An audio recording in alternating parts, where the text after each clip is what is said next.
What's up, guys? Welcome to this video I'm doing from one of my many shooting spots in my home. The whole basement is a place to shoot from. My kitchen table is my primary office. I've got one on the upstairs floor where I shoot. I have two locations up there. The whole house is just taken over. And so when I do the videos, I pretty them up a little bit. But I have a country music reaction channel called Rockin' the Country. And I'm just at about 10,000 subs. And along the way, I've had people DM me or even just in the comments section say, hey, I've thought about starting my own channel. Can you give me any advice? And there are a lot of wonderful people out there. Sonny Lenarduzzi, Tim Schmoyer. But I said, you know what? I'll give you some helpful tips that aren't technical, but what they are practical. It'll sort of set your psyche, your mind up for whether or not it's something you really want to tackle. If you have an area that you're passionate about, that's what you would do a reaction channel to. And this is for reactors, okay? I've got other channels that are not reaction channels. I've got a yoga channel. I've got a ballet channel soon to be released. I'm not a dancer, but I was on the business side in the dance world some years back. And a life coaching channel. So those are not reactions. This is oriented toward reactions, so let's go. A biggie is have realistic expectations for your channel based on the type of music or the type of reactions you're gonna do. Some folks react to comedians.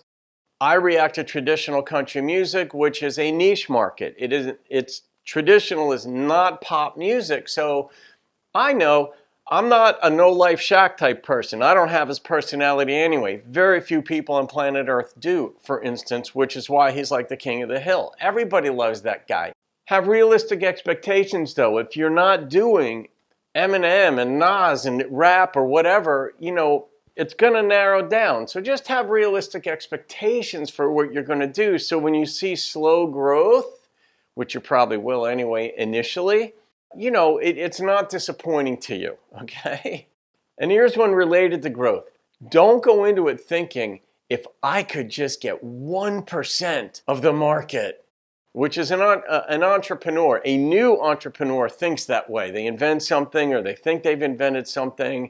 And it's like on Shark Tank when they go on the show and you'll hear some of the people who are looking for funding from the sharks say, oh, if we just capture 1% of the market with this thing, and the sharks always shoot them out of the water. Because trying to go from 0% to 1% is a lot harder than the companies who already have 5 or 10% of a market and want to get to 6 or 11%. So let's say a company is big and they have 10% of the market. They're not resting on their laurels, satisfied with market share. They're working on getting that other 1%. So for you, who nobody knows about, to go from 0 to 1% is not the mathematical modeling that you want to follow. And in a similar way with your YouTube channel, even though in theory you could capture, just as many subs as the king or queen of the hill, you want to not have that mindset. The mindset is get something that you really like, that you could see yourself putting headphones on and watching or listening to and making comments. And that's it. You just do it because you love it, not because you're sort of numerically minded going into it. And here's a biggie. Don't talk over the video for an extended period of time when you're reacting to it. People primarily tune in to your channel or your video because they're interested in either the song you're reacting to or the comedian you're reacting to or the animal video you're reacting to or whatever it is you're reacting to. They're secondarily there for you. Over time, people will get wedded to you. They'll become fond of you and want to see how you formulate your thoughts, and they get like a rhythm. But if they don't like the song that you're reacting to, no matter how much they like you, they're not going to click on it. It's just the way it works. So if you're going to talk for 5 or 10 seconds, and certainly if you're going to make a comment that goes on for a while, stop the video, make your comments, and then start the video up again. And if you're a couple wanting to do a video, there are some very successful duos like Lost in Vegas. Those guys are awesome, they're good. But there are other like married couples who do their thing. Don't have this conversation going back and forth during the video because People really aren't there to hear primarily what you've got to say. They kind of want to be voyeuristic and watch your reaction, your facial expressions, hear some comments, maybe while it's going on, brief, unless you stop it. I always make sure I stop my videos at least once to avoid copyright violations. It seems they get blocked a lot less if you make a substantial change to the song or the video.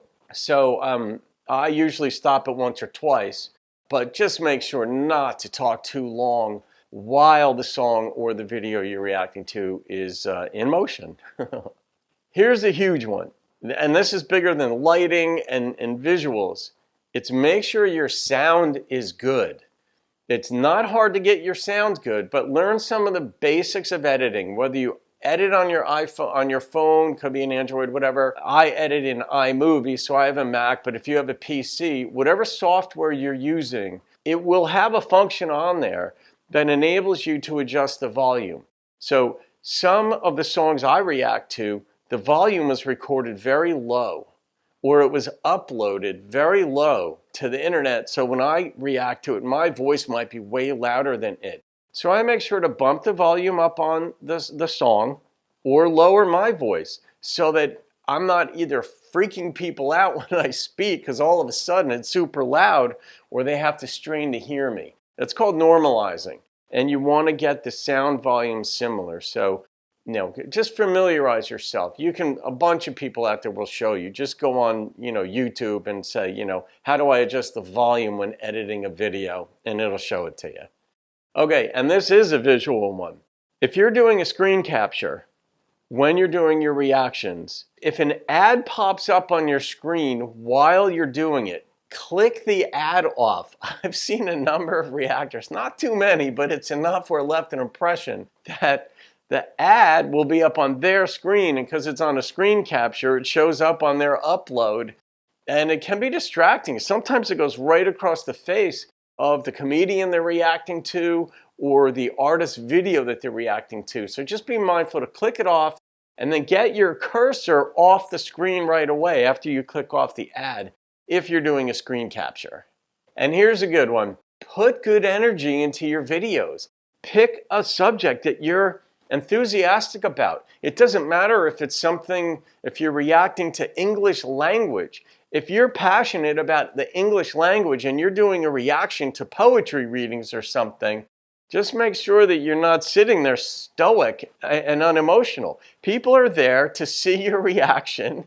They like the subject matter, but they also like the concept that YouTube has come up with of reaction videos. Like, I don't know if YouTube came up with it, but be energetic, Don't be like so over the top where you're a freak. But sort of you'll gauge that as you go along, but you want to have expressions. I seriously have seen some people where I'm like, is that person even awake? Like, just no expression on their face, and the camera picks it up. So you can actually, if you don't want to talk a lot, let your face say the story, So just be mindful of that. Have energy in it. The way to have energy is to pick a subject you're passionate about. Here's a good one too. It builds community. It's a simple one. Takes a little time, but respond to some of the comments that the people leave on your channel. And you pick a time. It doesn't have to be a set time. Sometimes I'll do it as soon as I upload a video. I upload one a day to my channel. But throughout the day, I'll check in on my I read all the comments because they'll show up on my phone if I'm in the grocery store or wherever. But I make sure that I respond to enough of the comments that the people know I'm there, that I'm reading their comments. I can't respond to all of them, and once you grow to a certain point, you really can't either, unless you want to have a life to be able to do other things. But respond to some comments. It really builds a good community, and it makes people feel valued and that they're like part of the channel. Here's a good one. Don't start a Patreon account from day one. Wait till you've learned your craft. Don't ask people to donate from day one either. It's off-putting to people. You want to develop your craft over time. Every single reaction channel, whenever I've seen them comment on how they started, they're like, oh my God, I'm so embarrassed. And I am too. I look back at my early videos and I'm like, oh my God, I can't believe the channel grew in spite of that.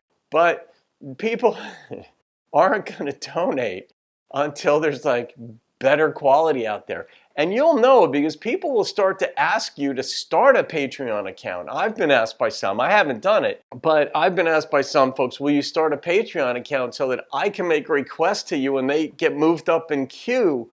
And maybe I'll do that at some point, but I've seen people who have just started a channel ask for that, and if it works for them, great. And I recommend just waiting and build your following before asking for donations or starting Patreon.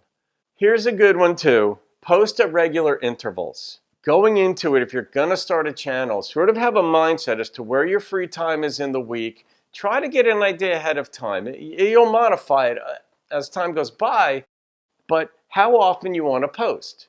I post one video a day, and I don't burn out from it.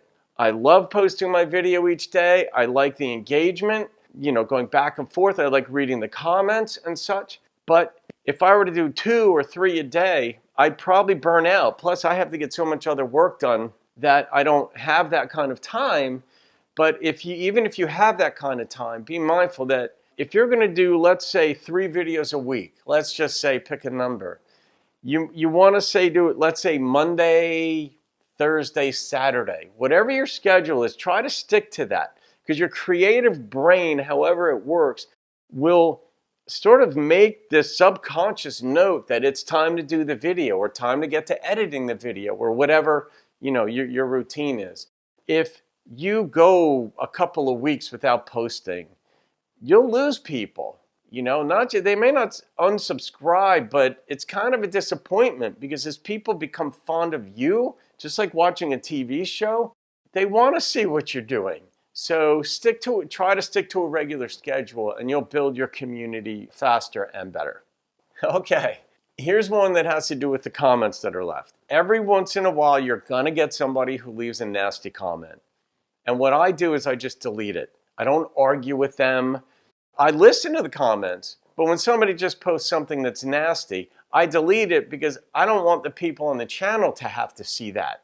I do want to create, my approach is to create a nicer environment on the channel. That's my approach to life anyway. I want to leave this world a better place when I leave it than when I came into it, and I'm working on that. So I want to make a nice place there, so I don't want people to have to read any kind of ugly stuff. If somebody makes a good observation, like, dude, why are you wearing that? It may come across as hurtful, but listen to it. Maybe they have a point. Even if they express it in a nasty way, and I had that happen once. Somebody left a nasty comment, but I look through the nastiness to see if there isn't something there that I need to hear. Because just a little psychosocial dynamic at work, your friends generally won't say something to you that might hurt your feelings. That's left to the people who don't care about your feelings. And these keyboard vigilantes out there who just go blasting off, sometimes they're the ones who are going to shape you in a good way. You're not going to thank them for saying it necessarily. I don't. I still usually delete their comments when they're nasty. But I'm like, all right, duly noted. I will make that adjustment. And I will never hang out with that person if I meet them probably. But I acknowledge it and take it in. But don't argue in the comment section. And I don't even acknowledge the hateful comments when I'm doing my reactions. If somebody left a nasty comment a week or a day ago, I'm not like, I don't even make reference to it. So, and here's a biggie.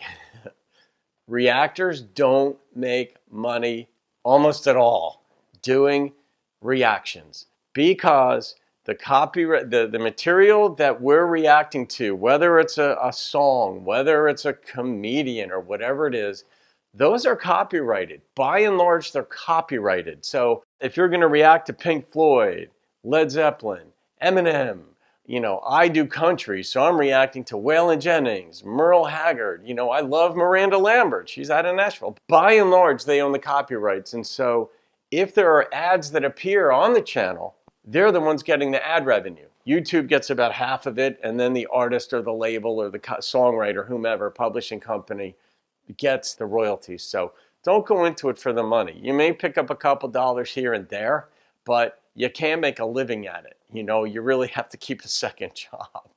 And I said this before, I alluded to it anyway. Don't burn out by putting up too much content. You want to sort of manage your own enjoyment of what you're doing. And at first, you might decide, oh, I want to get 50 videos up right away. So you do 3 a day or whatever, or 5 a day to get a significant number up before you back off and do 1 a day or 3 a week or whatever your number is.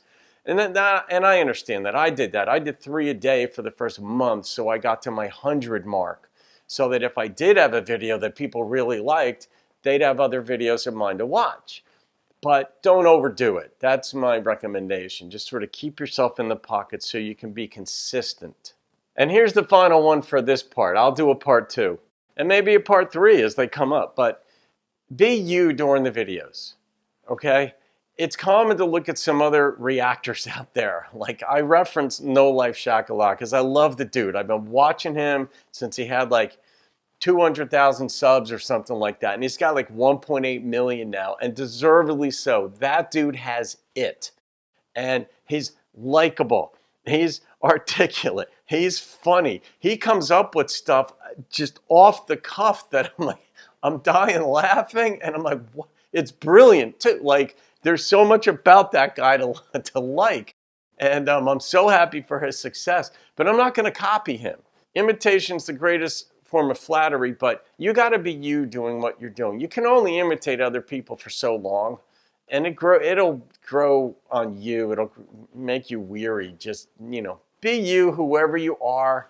There you are on camera. That's the nerve-wracking part at times, that are people going to like me or accept me? And by and large, yeah, they will. And if they don't, they just move on and don't say anything. So just be you and enjoy the journey if you decide to do it. Okay, so I wish you well. Leave your comments. I'll respond to them as best I can. And I'll see you on part 2. That's it, guys. Have a wonderful day.